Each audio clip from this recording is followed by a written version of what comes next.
ఆ దూరం కనిపిస్తున్నది చూసారా? ఆ పడవల దగ్గర అది హరిశ్చంద్ర ఘాట్ అండి. మన ప్రసిద్ధి చెందిన హరిశ్చంద్ర ఘాటు. కింద హరిశ్చంద్ర ఘాట్ నుంచి అక్కడ చూసారా? ఈ పడవల పక్కన చిన్న చిన్న రాళ్ళు ఉన్నాయి చూసారా?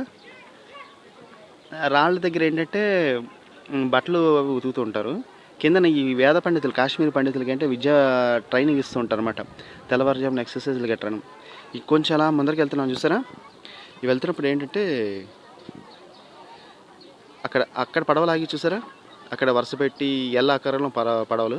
అది కేదార్ఘట్ అండి. ఇక్కడ పితృదేవతల తర్పణాలకి లేకపోతే చూసారా అక్కడ జెండాలు కనిపిస్తున్నాయా? అక్కడ సాయంత్రం కేదార్ఘట్లు ఇక్కడ హారతి కూడా ఇస్తారు. తర్వాత ఇక్కడ స్నానాలు చేసి దీపాలు అవి పెట్టుకుంటారు. దూరం నుంచి చూడండి చెగ్గన. కాకపోతే ఏంటంటే ఎండ వల్ల అనుకుంటాను, మరి దేనివల్ల నీరు బాగా తగ్గిపోయిందండి. ఇక చూడండి ఒకసారి కేదార్ఘట్.